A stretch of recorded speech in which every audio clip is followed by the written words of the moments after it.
Mardi 31 mai 2011, bonsoir, bienvenue, c'est le 19-20 en Lorraine. Voici ce qui fait la une de l'information aujourd'hui dans notre région. La polémique du jour, une vendeuse d'un grand magasin de Nancy affirme avoir été licenciée après une altercation avec Nadine Morano, la ministre de l'Apprentissage. Témoignages et réactions des deux protagonistes à suivre dans ce journal. Nouveau coup dur dans les Vosges, la papeterie Grégoire à Saint-Nabord a été liquidée. La décision a été prononcée ce matin par le tribunal de commerce d'Épinal. Les 84 salariés espèrent maintenant que leur savoir-faire intéressera peut-être un repreneur. Les invités du 19-20, Fabrice Eboué et Thomas Njijol, les deux humoristes présentent ce soir à l'UGC Ciné-Cité de Ludre leur premier film en tant que réalisateur, Casse Départ, une comédie sur l'esclavage, un voyage dans le temps, rien que pour rire ou presque, ils nous en parleront. L'information fait le buzz aujourd'hui sur Internet. Une vendeuse de Nancy affirme avoir été licenciée après un accrochage dans un grand magasin de Nancy avec Nadine Morano. La ministre de l'Apprentissage affirme que la jeune femme lui aurait tenu des propos déplacés, mais elle dément être à l'origine de son renvoi. Jean Baudin et Florence Grandon. Alban a 36 ans, maman d'un petit garçon, elle est responsable de stand dans un grand magasin d'habillement de Nancy. Son statut la rattache à une marque, Koukaï, c'est son employeur. Quand le 9 avril, Nadine Morano, la ministre de l'Apprentissage et de la Formation professionnelle, en compagnie de sa fille et d'un garde du corps, fait ses emplettes dans ce magasin. Alban remarque son arrivée, surtout celle du garde du corps, et là, tout part d'une plaisanterie. Un de mes collègues lance une boutade sur ce garde du corps en disant que en 2 temps 3 mouvements, il est capable de le mettre à terre. Et à ce moment-là, je rétorque en rigolant que si il est capable de mettre à terre ce garde du corps, une solution pour se mesurer à lui, c'est de casser la gueule à Madame Morano. Tout ça dans une conversation privée. Elle n'a pas accepté mes excuses.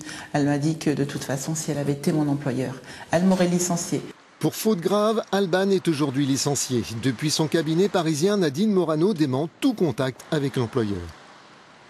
Elle a prononcé ses excuses. Ensuite, pour la suite de l'histoire, c'est un litige entre son employeur et elle. Elle engage une procédure au prud'homme, ça la regarde, c'est la démarche normale. Après, ça ne me regarde plus. Madame Morano est en dehors de ça. Il s'avère que parce qu'elle est l'auteur de la plainte et qu'elle s'est sentie victime des propos de ma cliente, eh bien, Madame Morano, forcément, a répercuté cette information. Et sans l'intervention de Madame Morano, Alban serait encore dans les effectifs de la société Koukaï. Une procédure est bien engagée auprès des prud'hommes. Pour Alban, il importe qu'elle retrouve rapidement un emploi. Et puis autre ministre lorrain dont on parle aujourd'hui dans la presse, Gérard Longuet. Un article paru ce matin dans les Inrocks révèle que le Meusien aurait séjourné en 2006 dans un palace tunisien aux frais du régime de l'ancien président Ben Ali. Gérard Longuet nous confirme ce séjour en précisant qu'à cette époque, il naviguait sur un bateau en compagnie du journaliste Jean-Marc Sylvestre. Les 2 hommes ayant été reconnus avaient été invités par l'office de tourisme de Sidi Bou Saïd. Gérard Longuet évoque un geste de relations publiques. C'était en 2006, soit 5 ans avant la révolution de Jasmin. Le député UMP et conseiller général de la Moselle, Denis Jacquat, comparaissait aujourd'hui devant le tribunal correctionnel de Reims. Il est poursuivi pour abus de confiance et minoration des comptes de campagne. Il s'agit d'une affaire qui remonte aux années 90. La justice lui reproche d'avoir profité des moyens de 2 associations mosellanes à des fins politiques. Écoutez Denis Jacquat. On parle des États-Unis en disant c'est à charge et qu'en France c'est bien, c'est à charge à la décharge. Je souhaite aux gens, surtout ceux qui sont anxieux, de ne pas avoir ce genre de problème. Je ne suis pas anxieux de nature, donc heureusement, je dirais pour moi, mais c'est quand même, je trouve, désagréable quand vous êtes élu de voir que c'est inéquitable au départ. Et le réquisitoire vient de tomber. 15 000 € d'amende ont été réclamés à l'encontre de Denis Jacquat. 2 lesbiennes vont se marier samedi à Nancy. On vient de l'apprendre ce soir. Un mariage homosexuel normalement interdit, mais l'une d'elles étant née homme est donc toujours considérée comme telle par l'état civil. Stéphanie, née Stéphane, il y a 59 ans, dit avoir subi une intervention chirurgicale pour devenir une femme, mais elle refuse de fournir à la justice les documents attestant de cette opération. Elle reste donc homme et donc pourrait s'unir à une femme samedi prochain à Nancy. Je vous le disais en titre, après 130 ans d'existence, c'en est fini de la papeterie Grégoire dans les Vosges. Le tribunal de commerce d'Épinal a prononcé aujourd'hui la liquidation de l'entreprise. 84 salariés se retrouvent sur le carreau. Olivier Bouillon et Éric Bertrand. La décision est tombée peu avant midi pour la papeterie Grégoire de Saint-Nabord. Liquidation judiciaire avec cessation d'activité. Même si cette décision était attendue, elle laisse un goût amer aux représentants syndicaux. Il faut, je pense, tourner la page. C'est vrai que ça fait 2 mois qu'on est sans activité. C'est vrai que ça peut être un soulagement, mais en même temps, c'est difficile quand même, quoi. Ça fait très mal parce que pour nous, c'est réellement. Enfin, si on est en arrivé à là, c'est à cause d'une mauvaise gestion de l'entreprise. C'est pas une faute de client, c'est pas une faute de savoir-faire, c'est vraiment une mauvaise gestion de l'entreprise. Plus de 300 clients, entre 15 et 19 millions d'euros de chiffre d'affaires. Les 84 salariés licenciés ont du mal à accepter que leur entreprise, la seule entreprise française de carton plat et de papier d'emballage, puisse fermer ses portes. Ils avaient rendez-vous cet après-midi avec le mandataire judiciaire, une réunion d'information à l'issue de laquelle ils ont exprimé leur ressentiment. On a été gouverné pendant une quinzaine d'années par les gens incompétents, sans citer de nom, entre guillemets la direction. On n'en serait pas à l'heure d'aujourd'hui, on aurait été gouverné correctement et intelligemment. Après voilà, donc la déception des 84 salariés, elle est là, quoi. Notre grand-père a travaillé ici une quarantaine d'années, mon père 47 ans, puis nous ça fait plus de 35 ans qu'on travaille ici. Puis voilà quoi, liquidés comme un peu des malpropres, quoi. Si un repreneur se présente dans les mois qui viennent, il devra tout de même débourser environ 3 millions d'euros pour pérenniser l'entreprise. C'est fort de cet espoir que les salariés licenciés se rendront le 14 juin prochain au Pôle emploi. Une centaine de travailleurs sociaux venus de toute la région se sont réunis cet après-midi au centre-ville de Nancy. Ils protestent contre la baisse de financement annoncée par l'État concernant l'hébergement social. Selon eux, les structures lorraines vont perdre 15% de leur budget de fonctionnement dès l'an prochain. On écoute le représentant de l'intersyndicale. 41 millions de budget demandé pour la Lorraine, 40 millions alloués, donc c'est un manque à gagner d'1 million. Donc forcément, on ne pourra pas faire le même travail, c'est-à-dire assurer le même service, les mêmes capacités d'hébergement. Et là, on est sur du plan social, clairement. On ne peut plus travailler correctement et remplir notre mission d'accueil inconditionnel des personnes sans domicile parce que l'État ne subventionne plus les places d'hébergement. Le mouvement des indignés se propage un peu partout en Europe et notre région n'y échappe pas. Après Nancy, c'est au tour de Metz de voir apparaître des rassemblements tous les soirs, place Saint-Louis. Et nous allons nous y rendre tout de suite en direct, rejoindre un représentant de ce mouvement, Denis Beckrich. Bonsoir. Tout d'abord, pourquoi ce mouvement? Que voulez-vous faire entendre exactement comme message? Eh bien, tout simplement, on est plusieurs personnes à s'être rassemblées. Dans un premier temps, dans un esprit de solidarité avec le mouvement social espagnol à Madrid et à Barcelone, et pour protester contre le fait qu'il y ait des personnes qui travaillent à l'heure d'aujourd'hui qui n'arrivent pas à remplir leur frigo, alors que des personnes qui ne travaillent pas et qui ont des richesses vraiment exorbitantes s'engraissent tout simplement sur notre dos, et on se réunit tous les soirs pour essayer de réfléchir à une perspective, une alternative. Mais toutefois, pour remettre en perspective ce mouvement qui est parti d'Espagne, qui connaît comme la Grèce une situation de crise et de plan de rigueur, un mouvement qui rassemble des centaines de milliers de personnes, on est quand même loin de cette situation en France. Eh bien, je pense que non, bien au contraire, on est assez près. L'Espagne, la Grèce, le Portugal, l'Irlande subissent exactement les mêmes réformes que nous. Et je pense que notre situation, au fur et à mesure du temps, va se rapprocher de ces pays-là. Alors, combien de vous à Metz chaque soir, et qu'est-ce que vous espérez en termes de mobilisation ?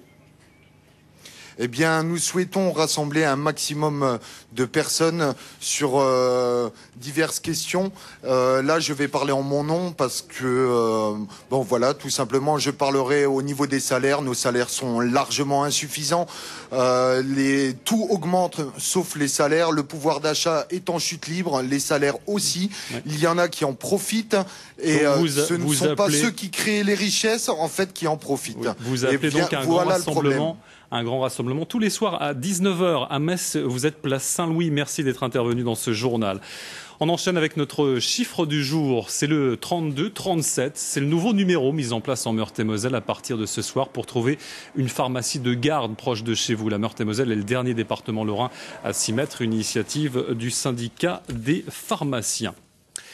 Même si aujourd'hui la pluie a fait son retour sur la région, la sécheresse, on l'a vu hier, a de nombreuses conséquences dans notre région. Au-delà des problèmes que connaissent les agriculteurs, il y a aussi danger pour les forêts. En effet, le risque d'incendie s'est accru. Hier, un feu s'est déclaré dans le secteur de la Mortagne.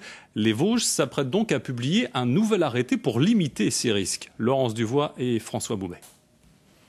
3,5 hectares de forêt sont partis en fumée hier dans la Mortagne. 3 hectares de parcelles privées, là où les feux sont autorisés par un arrêté préfectoral permanent datant de 1977 pour les propriétaires.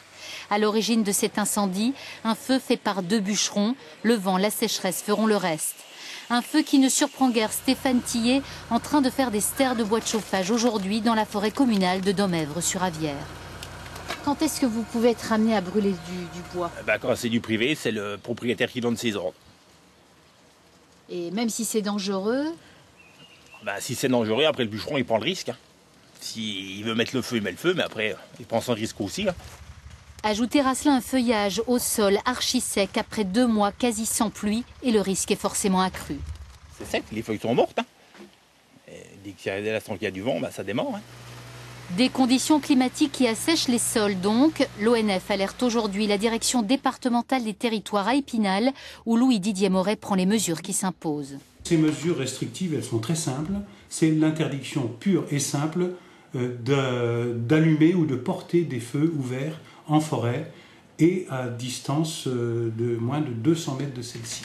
Je suis actuellement en train de rédiger l'arrêté que le préfet signera dans les prochains jours. Un arrêté qui devrait perdurer jusqu'au 15 septembre, sauf si l'été est franchement pluvieux. Et comme chaque jour, nous vous donnons la parole. Vous pouvez nous faire part de vos commentaires sur toute l'actualité en vous connectant sur nos réseaux sociaux, sur notre site internet ou en nous appelant sur notre télérépondeur au 03 83 50 95 95. Aujourd'hui, c'est l'inquiétude suscitée par les concombres contaminés par une bactérie qui vous a fait réagir. C'est vous qui le dites et on vous écoute. Concombres infectés, 14 morts en Allemagne et des ventes qui s'effondrent. Vous avez réagi sur nos réseaux sociaux. J'évite à chaque fois les fruits et légumes espagnols, nous dit Vincent. Ils produisent trop et trop mal. Je fais attention à l'origine, écrit Vanessa. Mais qui sait, peut-être que la bactérie est aussi en France. Enfin bon, faudrait peut-être qu'il se magne pour savoir d'où elle provient et comment faire pour l'éradiquer.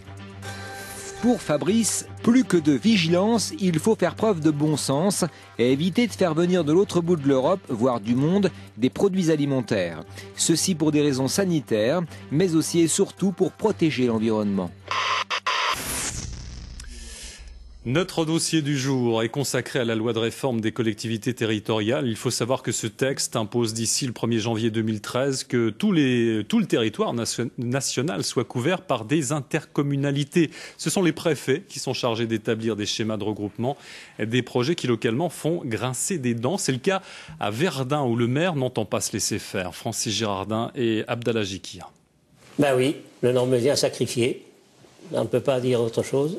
Ses habitants méprisés, des élus maltraités. Ce qui a mécontenté Arsène Lux et l'a poussé à acheter de pleines pages dans l'Est républicain, c'est le schéma d'intercommunalité présenté par la préfecture.